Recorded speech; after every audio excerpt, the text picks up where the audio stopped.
দেখেন সময় একটি গুরুত্বপূর্ণ, এই সময়টাই হলো হায়াতের জিন্দেগি। এই হায়াতের জিন্দেগিটা এমন এক বরফের টুকরা যা আস্তে আস্তে আস্তে গলতে গলতে শেষ হয়ে যায়।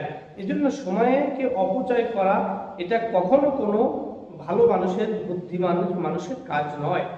সময়ের গুরুত্ব, অযথা অনর্থক কোনো সময়কে নষ্ট না করা।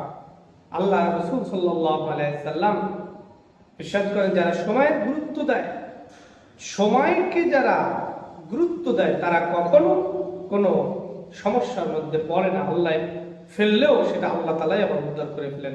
যেমন আল্লাহ রাব্বুল আলামিন কোরআন কারীমে সময়ের কসম খেয়েছেন, ওয়াল আসর, সময়ের কসম, যে তোমরা এই সময়কে গুরুত্ব দাও, কারণ এই সময়টাই তোমার হায়াত, এই সময়টাই তোমার জীবন, এই সময়ের ভিতরে তোমাকে জান্নাত অর্জন করতে হবে, এই সময়ের ভিতরে তুমি আল্লাহওয়ালা হতে হবে।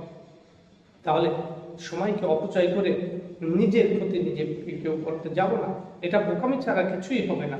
এই জন্য সময়ের গুরুত্ব দেই, সব সময় সময়কে আমরা প্রাধান্য দেব। আমি এই সময় কি করব, আমি এই সময় কোথায় কি কাজ করব, অনর্থক যেখানে আমার কোনো প্রয়োজন নাই, অযথা আড্ডা, অযথা কথা। আল্লাহ তাআলা বলেন, আল্লাযীনা আনিল লাগwi মুরিদুন, অযথা অনর্থক কথা এটা আল্লাহ পছন্দ করেন না, এটা মুমিনের গুণ না। এজন্য আসুন সময়কে গুরুত্ব দেই, সময় অনুযায়ী নিজের জীবনকে সাজাই। আল্লাহ তাআলা আমাদের সে তৌফিক দান করুন।